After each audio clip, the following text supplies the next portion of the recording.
The grand auditorium of Archival Prime Station held over 3,000 beings from across the galaxy. Professor stood at the podium, his four eyes scanning the crowd with barely contained nervousness. The scholar had spent 15 years on this project, and now the moment had arrived to present his findings to the Universal Military History Symposium. Representatives from every major civilization filled the tiered seats. The delegates sat in their structured formation, exoskeletons gleaming under the soft lights. They occupied an entire section, their collective consciousness making them breathe and move as one. Officers in their ceremonial armor watched with sharp, predatory eyes. Even the ancient had sent observers, floating in their containment spheres filled with methane atmosphere. Activated the holographic display.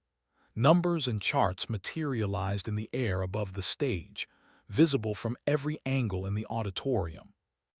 "Honored colleagues," he began, his translator converting his clicks and whistles into dozens of languages simultaneously. "For 15 standard years, my team has analyzed military conflicts across 50,000 years of recorded history. We examined 847 spacefaring species and over 12,000 distinct military engagements." The audience stirred with interest. This was the most comprehensive military study ever conducted. Every civilization wanted to know where they ranked, what their strengths were, what advantages they held over potential rivals. "We measured technological advancement, strategic capability, tactical flexibility, resource efficiency, and combat effectiveness.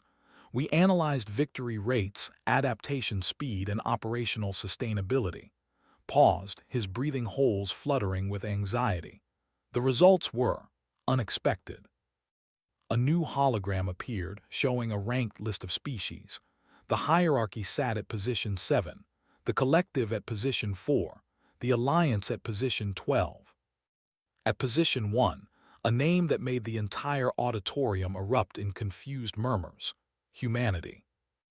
Ambassador L of the stood immediately, her bioluminescent skin flashing orange with disbelief. "This must be an error, Professor. Humans have been part of galactic society for barely 2 centuries. They've participated in only 3 interstellar conflicts. How could they possibly rank above civilizations that have waged war for?" Had expected this reaction. "Ambassador, I assure you our methodology was thorough and peer-reviewed. The ranking is accurate. If you'll allow me to present the evidence, you'll understand why humanity represents the single most dangerous military force in known space." The room fell silent, though skepticism radiated from every delegation. "Let me begin with a case study," continued. "The human border conflict 23 years ago. The Empire in their territorial expansion claimed 3 human colony systems. They possessed superior numbers, their fleet outnumbering human forces 3-1. By all conventional military analysis, humanity should have negotiated, ceded the systems, or fought a losing defensive campaign. A holographic recreation of the conflict zone appeared, showing ship movements and battle formations. Instead, human forces engaged in what they called acceptable losses doctrine. In the first major engagement, a human destroyer with failing shields accelerated directly into a carrier. The collision destroyed both vessels completely. 22 human crew members died to eliminate a carrier with 300 personnel. Gasps echoed through the auditorium. Such tactics were considered primitive, barbaric even. The command assumed this was desperation. They were wrong.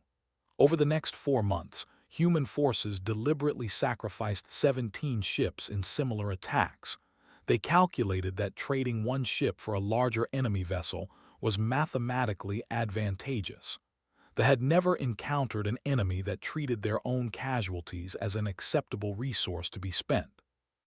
Pulled up communication logs, translated into common galactic language. But this wasn't the most disturbing part. Human military command broadcast their casualty reports directly to forces. They transmitted messages with each loss: 22 souls for 300 enemies. We have millions more willing to make the same trade. do you? The psychological warfare had broken the faster than any weapon. An empire that carefully preserved every soldier's life found themselves fighting an enemy that spent lives like ammunition. From all three systems within 6 months, despite still holding numerical superiority. This demonstrates humanity's first critical advantage, explained. They have no biological or cultural safety mechanism that prevents total commitment to warfare. Most species evolved limitations. They must return to their hives quarterly for biological imperatives. They protect their collective consciousness above all strategic objectives. The honor codes prevent certain tactics. Humanity has no such restrictions. He brought up another display, this one showing Earth's surface from space. Humanities has witnessed over 15,000 distinct armed conflicts in their recorded history. They've been at war with themselves for 98% of their existence as a civilization. No other species approaches this level of sustained conflict experience. A officer stood, mandibles clicking aggressively.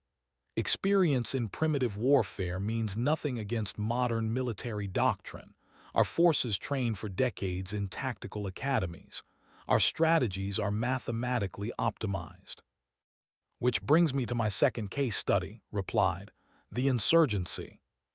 The hologram shifted to show a cluster of asteroid colonies on the galactic rim. They are renowned specialists in guerrilla warfare.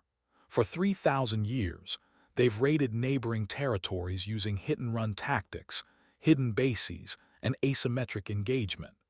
When they began targeting human mining colonies 4 years ago, military analysts predicted a long, costly conflict for humanity. New images appeared, showing destroyed human outposts and damaged cargo vessels. For the first 3 months, they performed exactly as expected. They struck without warning, disappeared before human forces could respond, and inflicted steady casualties. Human military command didn't immediately counterattack. Instead, continued, they studied. Human intelligence officers analyzed every attack pattern.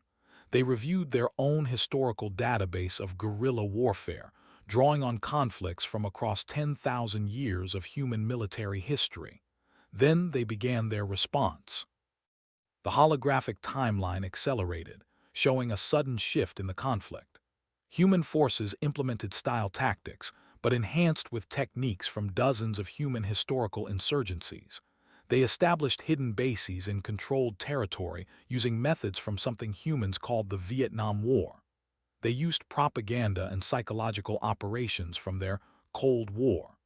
They employed supply line interdiction from their Revolutionary War.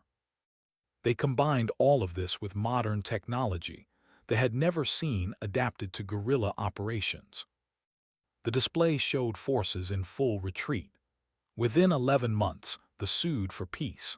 In their formal surrender, their commander stated that fighting humans was like fighting ghosts who knew every trick they'd ever invented, plus 1,000 more. Humanity, out the galaxies, acknowledged masters of guerrilla warfare. Paused, letting the information settle. This demonstrates humanity's second critical advantage, adaptation speed and tactical creativity. They don't just respond to enemy tactics. They absorb them, improve them, and implement them faster than any species we've studied. Ambassador of the Alliance rose to speak. Professor, these examples show resourcefulness, certainly, but humans remain physically inferior to most warrior species. They lack the strength of the reflexes of my people, the regenerative capabilities of the. Surely this limits their danger. Had saved the most disturbing case study for last. That brings me to the salvation incident. The auditorium grew colder, metaphorically speaking. Everyone knew of the salvation incident, though few understood what had actually happened. 2 years ago, the human colony ship New Dawn was seized by pirates. The ship carried 300 human civilians, including 127 children.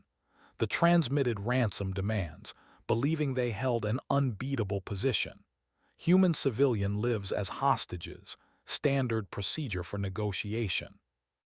voice dropped lower. Human military command responded within 6 hours, not with negotiation, not with a rescue attempt. They calculated that a rescue operation had a 34% chance of success, with a high probability of all hostages dying in crossfire. So they made a different choice. The hologram showed a human destroyer emerging from faster-than-light travel, a single missile launch, the new dawn exploding in a brief, terrible flash. They destroyed the ship themselves, killed all 300 human hostages instantly, along with the 48 pirates aboard. Then they hunted down every vessel within 5 light years and destroyed them all. No survivors, no negotiation, no mercy. The auditorium sat in stunned silence. In their military transmission to the broader organization, Human Command included this message: "We will never negotiate for hostages. Taking humans prisoner has no strategic value. We will accept our losses and ensure your complete destruction. This is not a threat. This is a promise." Closed that display, his 4 eyes meeting dozens of shocked gazes throughout the auditorium. Since that incident, hostage-taking of human civilians has dropped to 0 across all monitored space. The galaxy learned that humans mean what they say. They will accept catastrophic losses if it serves their strategic objective, and they will pursue retribution beyond any rational cost-benefit analysis. He brought up his final chart, the comprehensive danger ranking. This is why humanity ranks first, not because they're stronger, not because their technology is superior, but because they're unpredictable in ways no other species can match. They will sacrifice everything to win. They adapt faster than we can plan. They've spent 10,000 years perfecting the art of warfare against themselves, and now they've turned that expertise outward. In our mathematical models, concluded, the most dangerous enemy is not the most powerful. It's the one you cannot predict, the one who will do things you consider impossible, unthinkable, or insane. Humanity checks every box. They are, by every measurable standard, the most dangerous military force in the galaxy. The professor stepped back from the podium. "I'm now open for questions, though I suspect you have many." The auditorium remained silent for several long moments. Then everyone began speaking at once, and knew that his findings would change galactic politics forever. The age of underestimating humanity had just ended. The symposium continued for hours after initial presentation. Each question revealed deeper concerns about what humanity's ranking meant for galactic stability. Ambassador L had remained standing throughout most of the discussion, her bioluminescence flickering between colors that indicated confusion and concern. "Professor," she said during a brief pause in the questioning, "you've shown us isolated examples, but surely your methodology requires more comprehensive analysis. What mathematical model generated this ranking?" Pulled up a new display, this one showing complex equations and data matrices. The model accounts for 17 primary variables and 43 secondary factors. We measured technological advancement rate, tactical flexibility index, strategic innovation capacity, casualty tolerance threshold, environmental adaptation range, psychological resilience scores, and most critically, unpredictability coefficients. He highlighted different sections of the data. Humanity scores average or slightly above average on most individual metrics. Their technology is comparable to most spacefaring civilizations. Their physical capabilities are unremarkable. Their population, while large, isn't the largest. What breaks the scale is their unpredictability coefficient combined with their adaptation rate. A three-dimensional graph materialized, showing all 847 species plotted across multiple axes, most clustered in predictable regions. Humanity existed as an outlier, positioned in a space no other species occupied. To understand this, we must examine humanity's approach to warfare itself, continued. Every other species we studied views military conflict as an unfortunate necessity. War happens when diplomacy fails, when resources must be secured, when territory must be defended. For most of us, warfare is a temporary deviation from peace. He pulled up data streams from human networks, showing military academies, strategy games, historical documentaries, combat simulations. Humanity treats warfare as a science to be studied and perfected. Every human military officer spends years studying thousands of conflicts from their own history. They analyze what worked, what failed, why battles were won or lost. They have entire academic fields dedicated to understanding warfare. A military advisor interrupted. We also study military history. Every civilization does. Not like this, replied. He displayed a comparison chart. The average officer studies approximately 200 historical battles during their military education, focusing primarily on conflicts. The average human officer studies over 3,000 battles, including conflicts from dozens of other species, since joining the galactic community. They study alien tactics for recreation. Their entertainment media regularly features military history. They conduct simulated warfare as a competitive sport. He showed footage from human strategy games, where civilians competed to recreate and improve upon historical military campaigns. Millions of humans engage with warfare theory as a hobby. Your species do crossword puzzles for mental stimulation. Humans recreate the Battle of Midway or the Siege of Vienna or the Kandahar campaign. The implications settled over the auditorium like a heavy blanket. An entire civilization that treated warfare as a fundamental area of study, practiced even in peacetime. This brings us to the environmental adaptation analysis, said, shifting to new data. We examined every species' capability to conduct warfare in various conditions. Most species evolved for specific environments and struggle outside them. The aquatic cannot fight effectively on land. They require high radiation environments. They need methane atmospheres. He brought up a map of Earth, cycling through different environments. Humanity evolved on a planet with extreme environmental diversity. They fought wars in frozen tundra, burning deserts, dense jungles underwater, in mountains above breathable atmosphere, in toxic swamps. Before achieving spaceflight, they'd already proven capable of combat in virtually every environment their planet offered. The map expanded to show human military operations across the galaxy. Since joining galactic civilization, they've fought successfully in zero gravity, in toxic atmospheres on worlds with crushing pressure, in radiation zones that would kill most species. When they lack natural adaptation, they build tools. When tools fail, they push biological limits through sheer determination. Displayed medical records, anonymized but shocking. We have documented cases of human soldiers continuing to fight with injuries that would incapacitate any other species. Broken bones, massive blood loss, limbs severed. Their medical reports contain phrases like "remained combat effective despite," followed by descriptions that seem medically impossible. A medical officer stood. That's biologically improbable. Pain and trauma create involuntary shutdown responses. How do they override basic survival instincts? We don't fully understand it, admitted. Human biology includes unusual levels of adrenaline response and what they call shock management. But more importantly, human military culture actively cultivates the ability to function through trauma. They have a saying, "Pain is temporary, victory is forever." They literally train their soldiers to ignore signals that evolution designed to protect them. The professor brought up his next major finding. This connects to perhaps the most disturbing discovery in our research. Humanity never evolved a biological safety mechanism for warfare. Most species have natural limiters that prevent total conflict.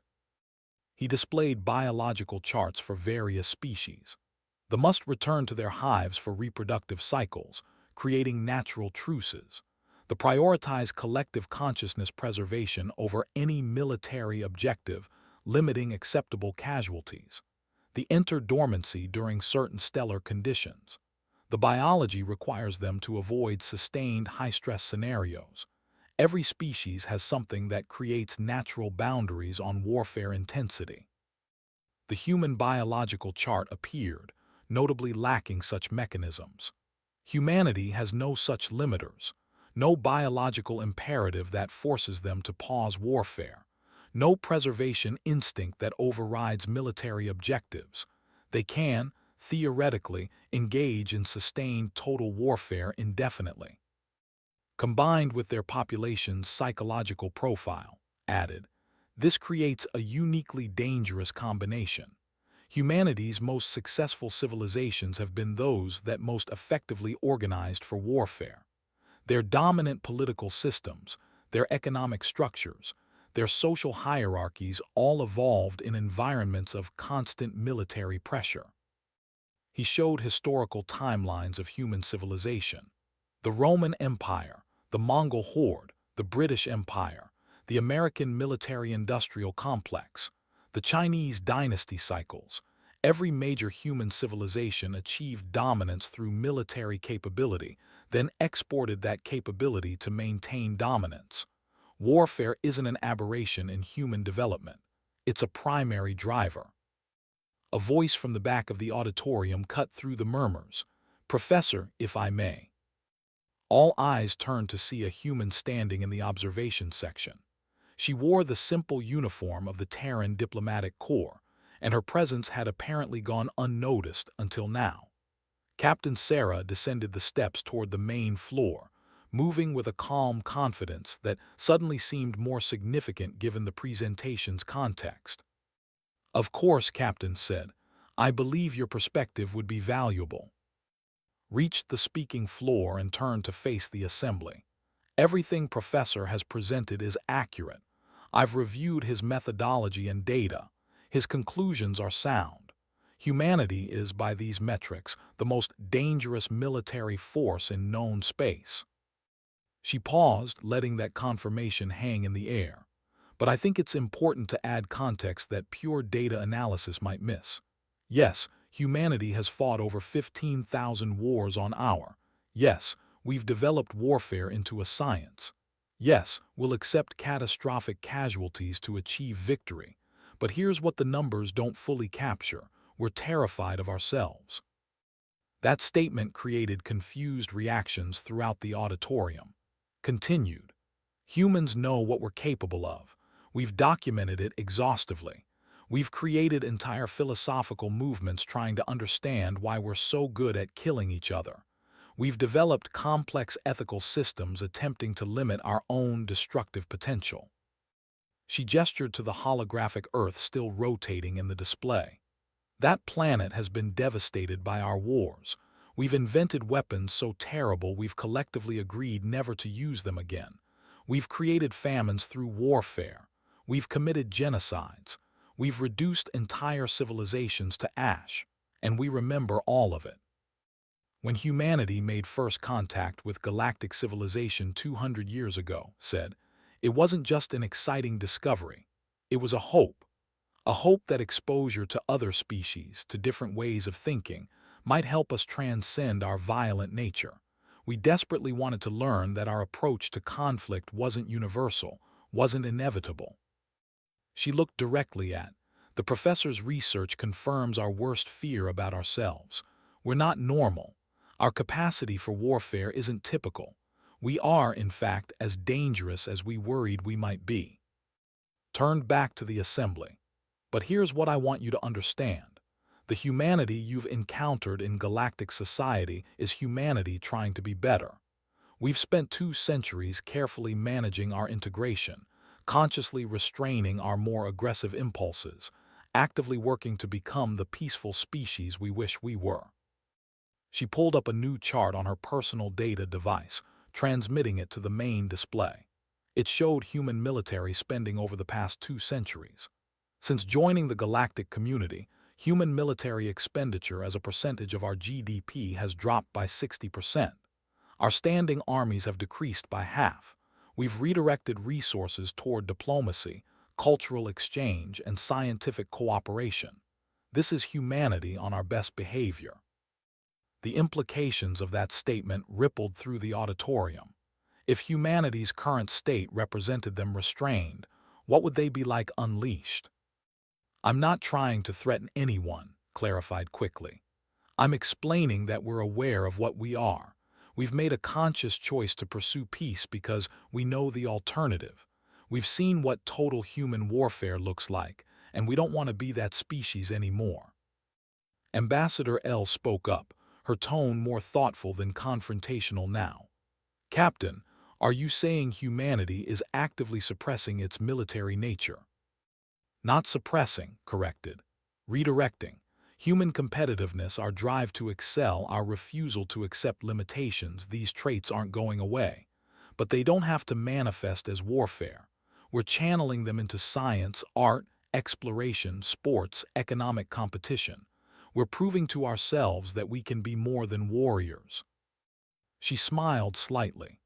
Though I'll admit, it helps that the galaxy has been relatively peaceful during our integration period. Humanity hasn't faced an existential threat since joining galactic society. We haven't been pushed to the point where our old instincts would fully activate. Interjected, which is precisely why my ranking matters for policy considerations. The galaxy must understand what humanity could become if sufficiently threatened. Nodded agreement. The professor is right. If you push humanity into a corner, if you threaten our survival or the survival of those we've bonded with, you'll face the full weight of 10,000 years of accumulated warfare expertise. And based on the professor's research, that's not something any current galactic civilization is prepared to handle. She walked slowly across the floor, her words measured and careful. That's why I'm glad this symposium is happening. Transparency is essential. Every species needs to understand what humanity brings to the galactic community, both the benefits and the risks. Our capacity for violence is matched by our capacity for loyalty, continued. We form deep bonds with allies. We'll fight to protect those we consider friends with the same intensity we'd fight to protect ourselves. The colony defense proved that. When the raiders attacked our neighbors, humans died defending a species we'd only known for 20 years. Not because we had a formal military alliance, because we decided they were our friends. Added supporting data to the display. This is another factor in our analysis. Humanity's alliance reliability score is the highest we've measured. Once they commit to a relationship, they honor it regardless of cost. Smiled at that. We're a package deal. The same traits that make us dangerous in warfare make us valuable as allies. Loyalty, determination, adaptability, refusal to surrender. These work both ways. The mood in the auditorium had shifted. Initial skepticism and disbelief had transformed into something more complex, a mixture of concern, respect, and cautious hope. A question came from an admiral. Captain, if humanity is actively trying to be peaceful, why maintain such extensive military capabilities at all? Why not disarm, demonstrate your commitment to peace? His expression turned serious. Because the galaxy isn't safe, Admiral. The pirates proved that. Hostile forces exist. Unpredictable threats emerge. Humanity learned ago that pacifism only works if everyone is peaceful. We maintain military capabilities because we'd be foolish not to, but we commit to using them only for defense and protection. Besides, she added, human military forces serve multiple functions beyond warfare. Disaster response, search and rescue, humanitarian aid delivery, infrastructure construction in harsh environments.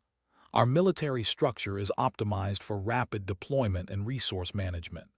These capabilities have peaceful applications. Brought the discussion back to his core findings. Regardless of humanity's intentions, the data shows clear patterns. In every military engagement humanity has participated in, they've demonstrated capabilities that exceed what conventional analysis predicted. They adapt mid-conflict, implement tactics that other species consider unconventional or impossible, and show a consistent willingness to accept costs that other civilizations find unacceptable. He pulled up his final analytical framework. Our danger index isn't measuring whether a species wants to be dangerous. It measures what they're capable of if warfare occurs. By that standard, humanity's ranking is indisputable. They have the knowledge, capability, and psychological profile to prosecute warfare more effectively than any other known species. Captain didn't dispute this. I can't argue with the data. I can only provide the context that humanity is making every effort to ensure these capabilities remain theoretical. We're proving that a species can be both capable of warfare and committed to peace. An interesting tension had emerged in the symposium. The academic data showed one reality, humanity as supremely dangerous, but the human representative offered another reality, a species consciously choosing a different path. Both could be true simultaneously. The assembly moved into smaller discussion groups, delegates conferring with their own species representatives. The discussed threat assessment and defensive planning. The debated philosophical implications of a species at war with its own nature. The analyzed tactical considerations. Everyone recognized that presentation had fundamentally altered how humanity would be perceived in galactic politics. As formal proceedings paused, several delegates approached directly, some with questions, others simply wanting to observe a human more closely now that they understood what humans represented. She handled each interaction with diplomatic grace, neither apologizing for humanity's nature nor glorifying it, simply acknowledging what they were and what they were trying to become. The symposium reconvened after a 2-hour recess. The atmosphere had changed noticeably. Initial skepticism had been replaced by serious contemplation of the implications. If Sanalysis was correct, and Captain's confirmation suggested it was, then every alliance, treaty, and diplomatic relationship in the galaxy needed reconsideration through this new lens. Ambassador of the Alliance took the floor. Professor, Captain, I believe I speak for many when I say we need to understand the practical implications of these findings. What do you recommend the galactic community do with this information? Had prepared for this question. He displayed a new framework, color-coded recommendations organized by priority level.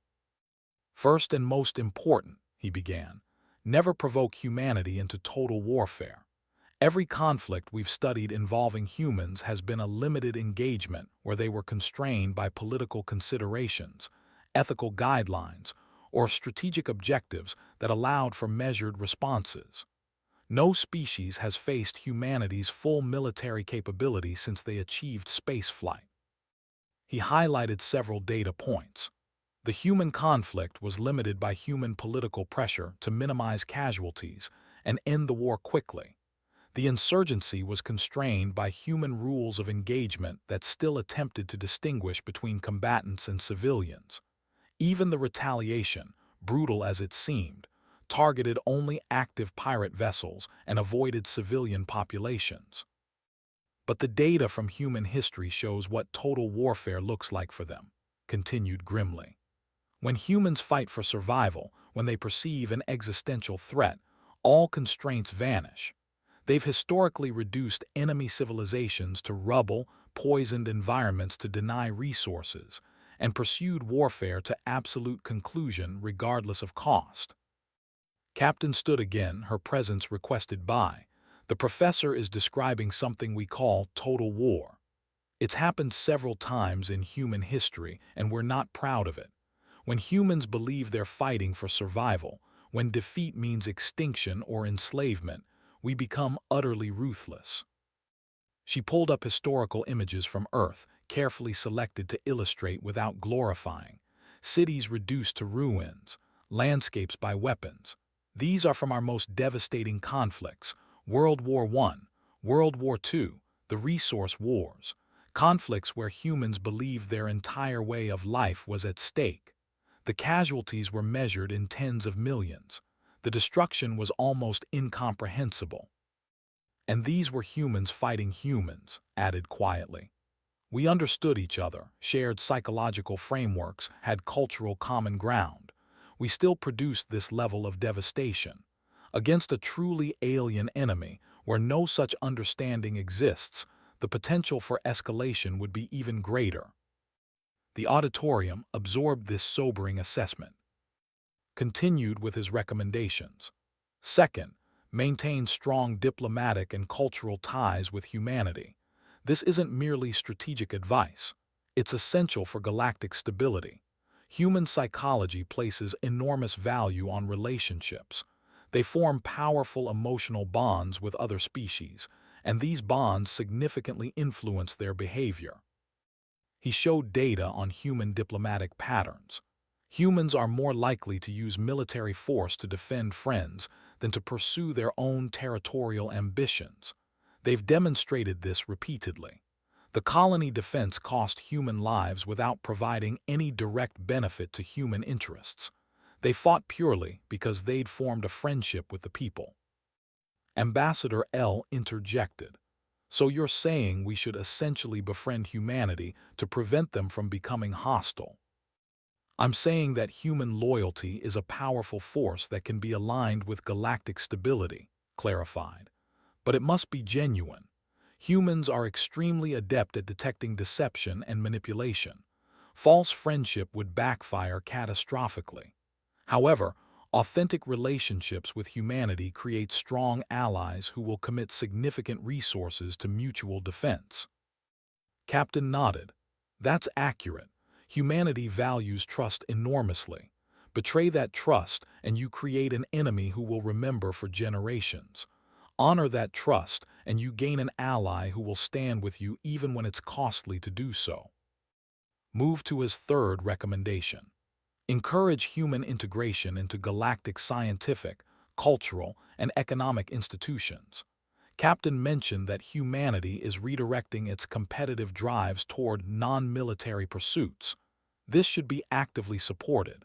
The more invested humans become in peaceful galactic civilization, the less likely they are to resort to warfare.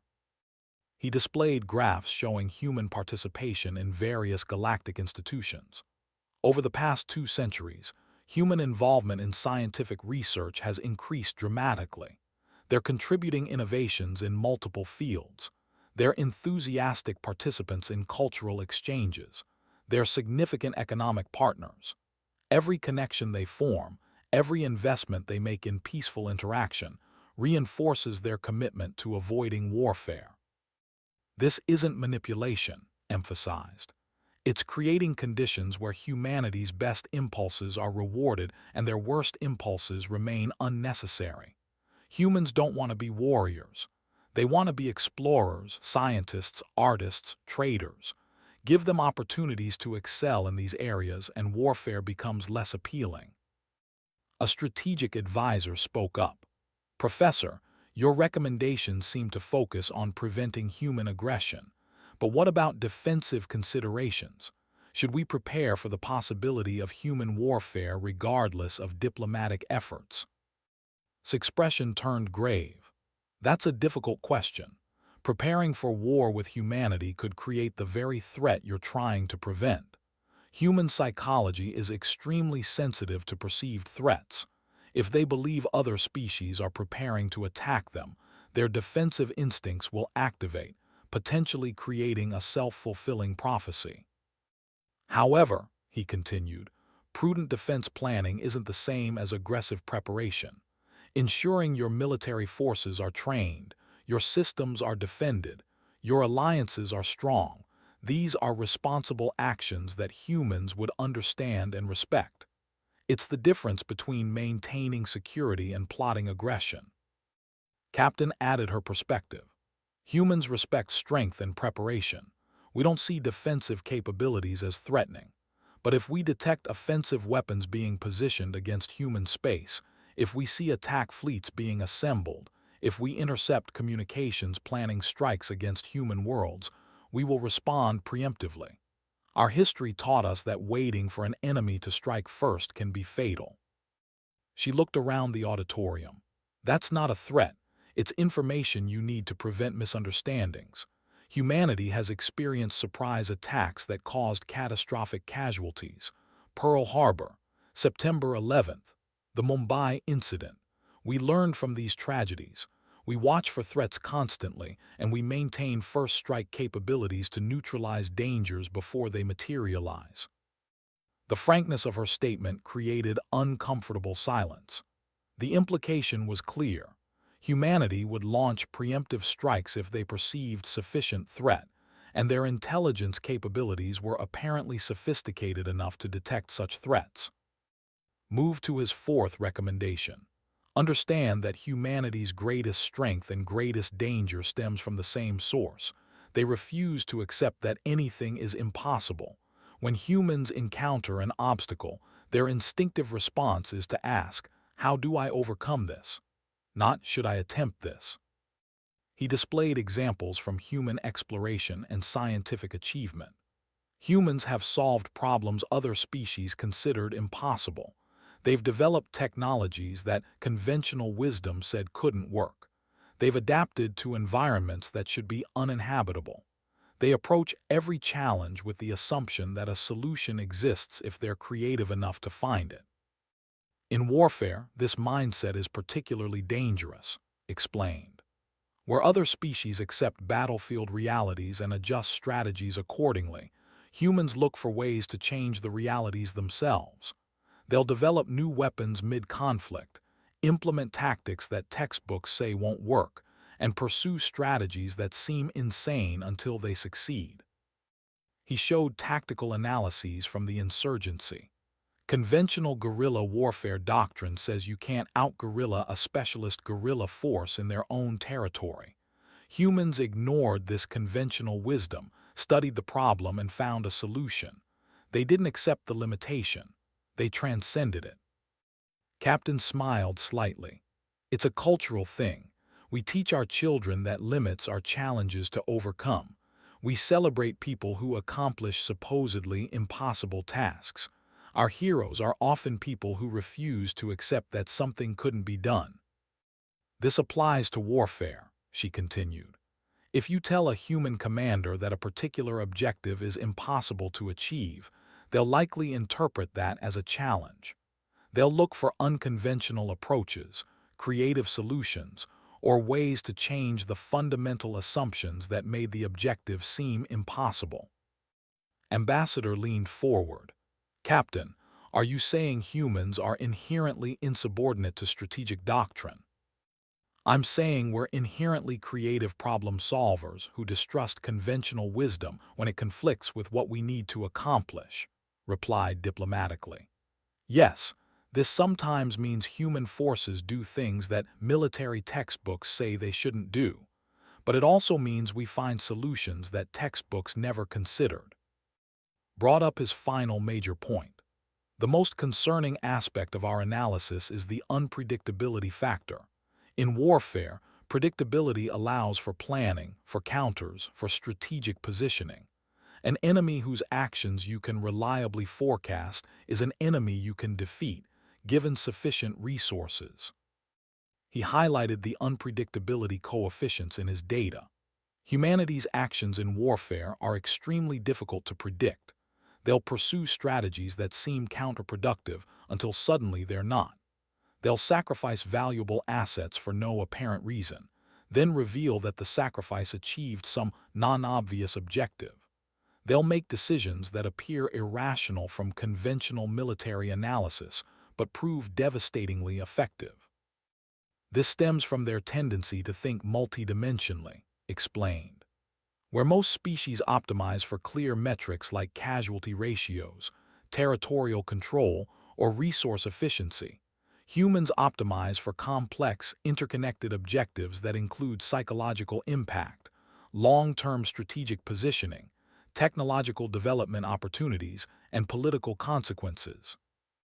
He showed a comparison of battle analyses.